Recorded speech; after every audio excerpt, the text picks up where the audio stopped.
So the recruiter called me like, so you got an offer. It's from the company in Atlanta. And I'm like, remind me the name again?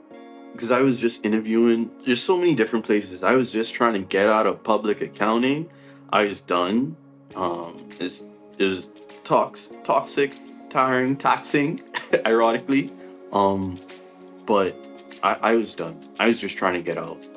So when you say the company Atlanta, I had already interviewed for multiple companies in Atlanta, North Carolina, South Florida, where I was all over. And so I was like, what's the name again? He told me the name, still didn't really ring a bell. Then he say, yeah, so they want to offer you 40% more than what you're getting paid now, a sign-on bonus, and they'll pay for your relocation. And I said, what's your name again? And this is the key I want to share with you, because did I end up working for that Fortune 500 company, and things have been great. So much so that you could say if they were making 10 billion in 2022 when I started, they're now making 20. They doubled their wealth in a short period of time. And I hope, you want to too. And I'm sharing you a secret right now as to how. And the key that they use, which is a key that most, and if not all, Fortune 500 companies use, is that they choose quiet. I did not know this company's name. If I were to tell you this company, it still would be obscure to you because they don't care if their name is known. They care about whether or not their resources are going into things that's gonna make them more money, regardless if they're popular. Another example, you probably know about the Walton family, maybe not. Well, they're the major shareholders of Walmart. You know Walmart. They do 700 billion a year, but a lot of people don't know the major people behind it, and it's because they choose quiet.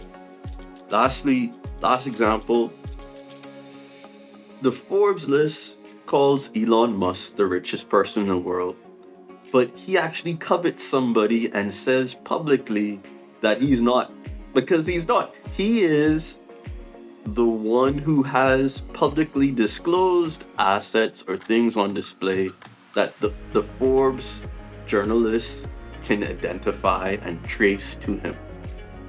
In other words, what I'm trying to say is there's a level of wealth, indeed a key in choosing quietness, that can take your wealth from one level to another. And it's because when you choose quiet, you have an opportunity to work on what's working for you.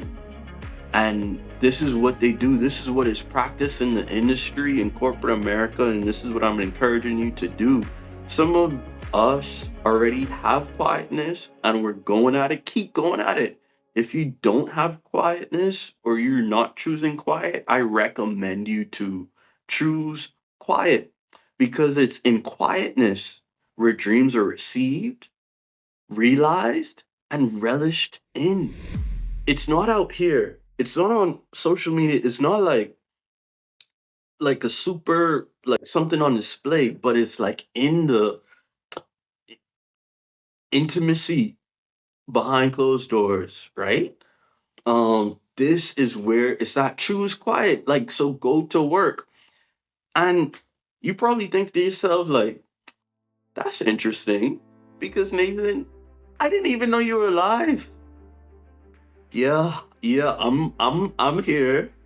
I'm I was practicing what I what I'm preaching, which is to choose quiet. I've been, try to work. But right now it's not about money anymore for me. So I guess now I'm getting a little loud by in this way of being on social media. But why? It's not because I don't love quietness. I do. I want to I really want to turn back. It's been months of me stalling before this moment.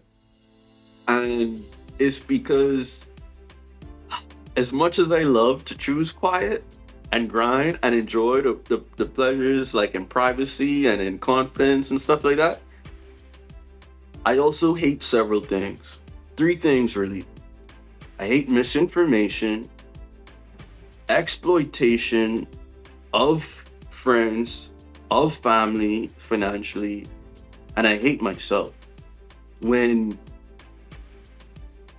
I'm about to watch you get jumped economically, and it's like my best friend run by saying, going in this arena to defend you, and he's saying, let's go. And I'm like, I don't know if I should come in jump kicking or maybe going for the tackle, spare him for them. But look how big these challenges is. I don't know if I could even do anything. That has been me. I was frozen. And I've been just watching this brawl I call social media unfold and other financial things and events going on. And I feel like some of y'all may be blindsided. And like, I want to see if there's anything I could do about it. So I'm in. I'm in.